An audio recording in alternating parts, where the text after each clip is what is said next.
Con todo respeto y consideración, permíteme hacerte una pregunta.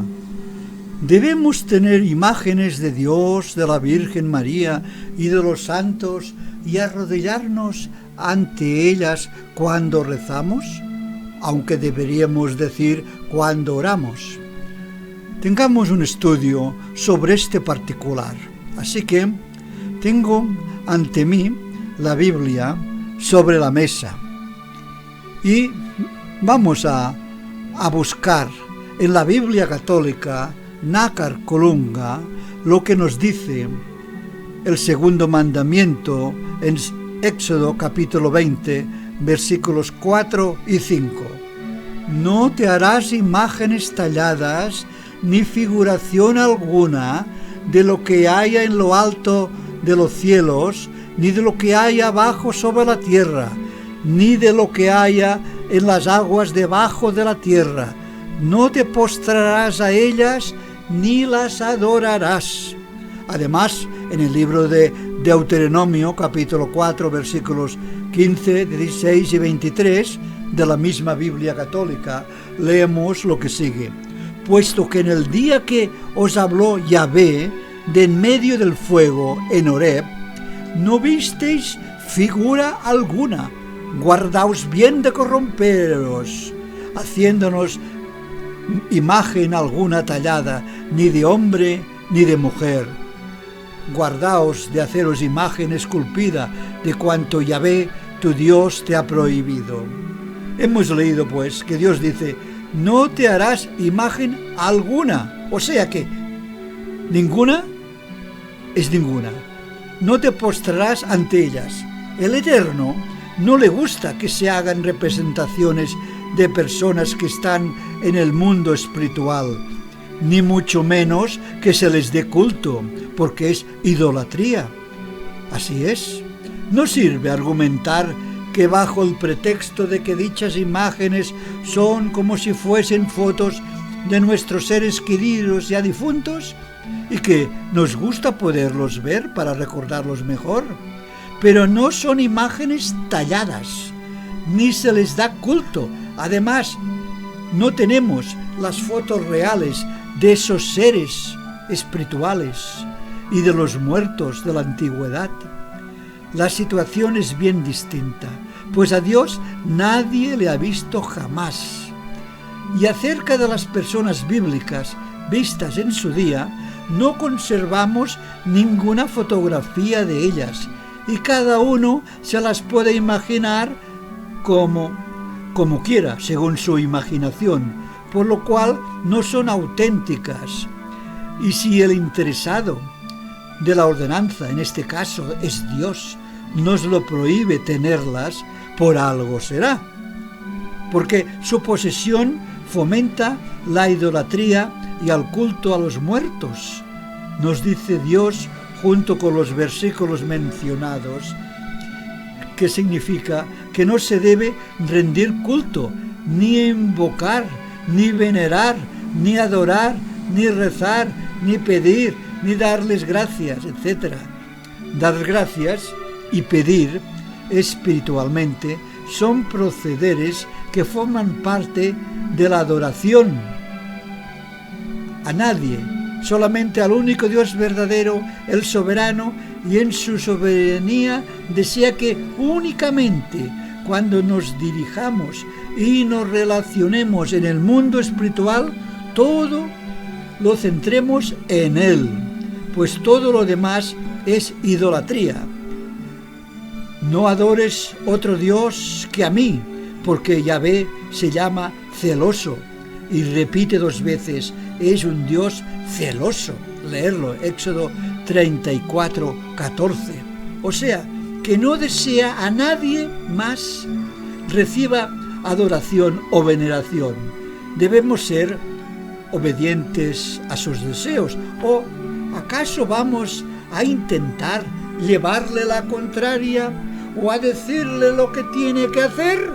Verdaderamente que no, Dios nos libre. Además, el único que nos puede ver, oír o escuchar y socorrernos es el todopoderoso Dios, que en su omnipresencia, esto es, que está en todo lugar al mismo tiempo, y el que en su omnisciencia, que es que lo sabe todo, a él debemos acudir. ¿O vamos a intentar rezar a los muertos, algo prohibido por Dios? Leer en Deuteronomio 18:11, Primera de Samuel 28:1, 25, Primera de Crónicas 10, 13, 14, que nos dice que no debemos consultar, o sea, no debemos dirigirnos a ellos, a los muertos, como por ejemplo podríamos pensar en la Virgen María y a los santos de la Iglesia de Roma. Ellos no son omnipresentes ni omniscientes, además de que está prohibido por Dios. Apreciado oyente, dice la Biblia católica que Jesús es nuestro único mediador entre Dios y los hombres. Verlo en 1 Timoteo 2:5. Y atención a lo que viene. Jesús también es nuestro abogado, no olvidarlo. Ver y leer en 1 de Juan 2:1 y 2, que el Señor Jesús intercede, aboga por nosotros ante el Padre, nadie más. ¿O acaso deseamos más y más intercesores? ¿Que no tenemos bastante con Dios y su inmenso amor en Cristo Jesús? También Satanás es Dios de este mundo. Nos dice 2 Corintios 4:4. Tiene algo de esos privilegios quizá en algún momento, pero jamás vamos a intentar invocar a este, ya que está prohibidísimo por Dios. Sobre las objeciones que nos dan nuestros adversarios sobre los querubines y la serpiente que hallamos en el Antiguo Testamento, se nos dice: si Dios permitió hacer imágenes de querubines sobre el arca de la alianza, Éxodo 25:18, y otra de una serpiente en el desierto, que nos dice Números 21:4 y 9, deducimos pues que las imágenes no estaban totalmente prohibidas. Fueron dos excepciones que confirmaron la regla. Fijémonos que tanto las ideas de la formación de los querubines colocados sobre el arca de la alianza y de la serpiente que se levantó en el desierto no salieron de una decisión de la mente humana, sino que fueron unas órdenes dadas directamente por el Dios Altísimo. El famoso rabino Maimónides, imparcial con estas discrepancias de los cristianos y contrario a construir estatuas considerándolas idolatría, como todo judío, nos dice que los dos querubines fueron debidos a que el Altísimo quería dejar claro que Dios es Rey sobre todo lo creado, tanto en lo físico como en lo espiritual. Y esas dos figuras, de modo tal que ninguna supiese remotamente que con una sola de ellas representaba a Dios o a algún poder que le fuera ajeno. Siendo dos, denotaban la existencia de la pluralidad de ángeles y la no exaltación de ninguna criatura al rango de divinidad o parecidos. Además, está muy claro para cualquier israelita más o menos informado, sabía muy bien que ninguno de los objetos del santuario era para ser adorados o venerados. Si encontramos en algún momento que alguien se postró ante el arca de la alianza, no fue por adoración, sino por respeto. Acordémonos que en el arca estaba no figuradamente, sino que era la real presencia de Dios. Acordémonos que salía humo del tabernáculo. Ni el candelabro dorado, ni el altar, ni el arca, ni los querubines, ni los profetas, ni los reyes, absolutamente Nada ni nadie debe de ser venerado. Solamente Dios es digno de adoración y veneración, por lo cual ningún fiel se sentiría la atracción para rebajarse a la adoración de esas figuras. Las tomaría como lo que son, emblemas del dominio de Dios sobre el universo. En ningún momento se le rindió culto, díganse oración o veneración. En otro caso citado por nuestros amigos fue la elevación de la serpiente en el desierto, Números 21, 4 al 9. Fue un hecho con un propósito específico. Encontrándose el pueblo de Israel en el desierto de los llanos de Moab, y dice que el pueblo impaciente murmuraba por el camino contra Dios, contra Moisés, diciendo: ¿por qué nos habéis sacado de Egipto a morir en el desierto? No hay pan ni agua y estamos ya cansados de un tan ligero manjar como este. Mandó entonces Yahvé contra el pueblo serpientes venenosas que mordían, y murió mucha gente de Israel. Y el pueblo, viendo la situación que se encontraban, pidió perdón, y Moisés intercedió por el pueblo ante Dios. Y Yahvé dijo a Moisés: hace una serpiente de bronce y ponla sobre un asta, y cuantos mordidos la miren, sanarán. Hizo pues Moisés una serpiente de bronce y la puso sobre una asta, y cuando alguno era mordido por la serpiente, miraba la serpiente de bronce y se curaba. Y así fue que tuvo fe en las palabras de Moisés y miró la serpiente, sanó, y los que no creyeron murieron. Podríamos preguntarnos: ¿qué hicieron con la serpiente después de haber sido útil con un propósito divino? ¿La destruyeron? ¿La fundieron para aprovechar el material para otros objetos? No. La respuesta la tenemos que hallar en esta misma Biblia católica, en 2 de Reyes 18, 1 al 4. Después de muchos años, resultó que la serpiente, desgraciadamente, aún estaba de actualidad, dice el versículo 4. Hizo desaparecer el rey Ezequías, rey de Israel, los altos, rompió los cipros, derribó las aseras y destrozó la serpiente de bronce que había hecho Moisés, porque los hijos de Israel hasta entonces habían quemado incienso ante ellas, dándole el nombre de Nehustán.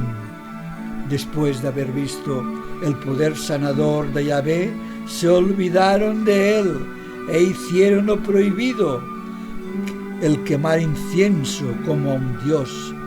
Es un acto de adoración idólatra, lo mismo que hacían con las estatuas de Asera, la diosa pagana. De todas formas, si no quieren aceptar lo que decimos, tengan el impulso, de consultar con cualquier web religiosa judía. A ellos se les dio el mandamiento primero que a todos.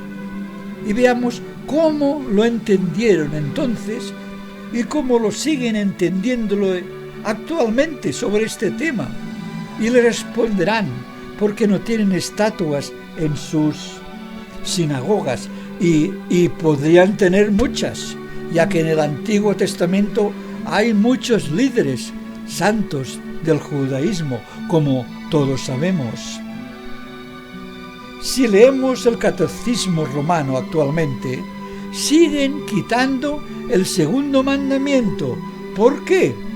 Juntan el primer mandamiento y lo integran en el segundo. En Éxodo 20 nos dice el primer mandamiento, versículo 3: no tendrás otro Dios que a mí. Segundo mandamiento es otro, en el versículo 4. No te harás esculturas, ninguna imagen alguna de lo que hay en lo alto de los cielos, ni lo que hay bajo sobre la tierra, ni lo que hay debajo de las aguas, ni de la tierra. Versículo 5. No te postrarás ante ella y no la servirás, porque yo soy Yahvé tu Dios. La Iglesia Católica Romana unió los versículos 3, 4 y 5 en uno, y de los mandamientos distintos se hicieron uno, todo para ocultar lo máximo posible el culto a las imágenes.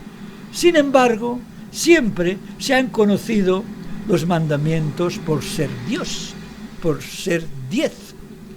¿Cómo vamos a arreglar? Se debieron preguntar cuando quitan el segundo mandamiento, ya que les falta uno. Pues el último versículo, el 17, que es el último mandamiento, lo dividimos en dos y así completaremos el número clásico requerido de los 10. Pero esta estrategia no altera lo que claramente son los 10 mandamientos de Dios. Después del versículo 17 no encontramos ningún otro mandamiento. Comprueben en dicha Biblia católica, que es palabra de Dios, si les sale la cuenta. Esa doctrina del culto a las estatuas tardó en imponerse 114 años después de graves disputas en la Iglesia de Roma, desde el año 726 al 840. Como dijo el Señor Jesús a la mujer samaritana, Dios es espíritu, y los que le adoran han de adorarle en espíritu y en verdad. Juan 4:24. Y así lo entendieron aquellos contemporáneos judíos, a quienes originalmente fueron entregadas tales prohibiciones al descender Moisés del monte Sinaí con aquellas tablas que contenían los 10 mandamientos.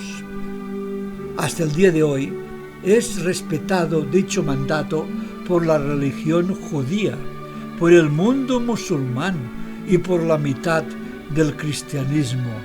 Pregunten a cualquier web judía religiosa sobre este particular y confirmarán que hacer imágenes es idolatría. Pero para la mayoría de los católicos practicantes, fieles, obedientes, con su confianza depositada en sus doctores, ignoran los subterfugios filosóficos que alejan sus maestros para justificar sus doctrinas ante textos tan difíciles de entender como los anteriormente citados, que desmienten rotundamente la enseñanza de adorar imágenes, de hacerlas, que podemos catalogar de idolatría. Los apologistas católicos, después de que les decimos nuestras objeciones y cuando no encuentran argumentos bíblicos como respuesta definitiva, siempre citan un final recurso en todas sus doctrinas extrabíblicas, como es la falacia del argumento de que las tradiciones de sus papas y concilios así lo confirman. Decimos, al final, hombres equívocos que en muchas ocasiones se han contradecido entre ellos y quitando y poniendo las mismas doctrinas o otros. ¿Podemos fiarnos de ellos? ¿Verdad que no?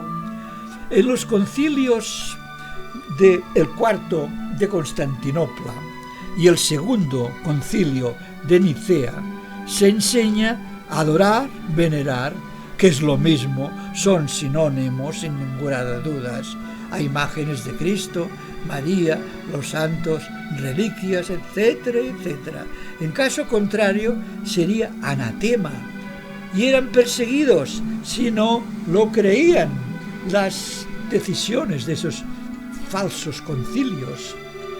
Apreciado oyente, para aceptar esa verdad, como en todas, se necesita de la ayuda del Espíritu Santo, ya que la mente del mundo está cauterizada por el pecado y las tradiciones de hombres a través de los siglos que han hecho mella de tanto repetirlas y seguir en el error en los corazones de los hombres. Veamos 2 Corintios 4:4. Y ello puede evitar entender las verdades bíblicas al momento, por lo que solo con humildad, oración y sujeción a su única palabra santa se puede aceptar lo que dice realmente la palabra de Dios. Haciendo referencia a lo dicho por la Biblia católica, tomemos una cita de un autor católico llamado Kingsford Lee, que en su libro mal llamado Roma, Dulce Hogar, dice que los protestantes no tienen imágenes religiosas en obediencia a una interpretación literal del primer mandamiento. Hacemos notar que no es el primero, sino es el segundo. Preguntamos, ¿qué pues debemos hacer? ¿Vamos a dejar de creer lo que la Biblia dice literalmente, con un lenguaje claro, preciso, no figurado? ¿O no es verdad? Y dice, no te harás ninguna imagen. Así que paz y bien, y que el Señor les ilumine para que en su santa palabra puedan ver lo que es la verdad de Jesús. Te recomendamos que veas nuestro blog, que es el siguiente: Cuadernos Bíblicos de Reflexión.blogspot.com, y también nuestro canal de YouTube de reciente instalación. Graba o escribe lo siguiente: Cuadernos Bíblicos de Reflexión. Adiós.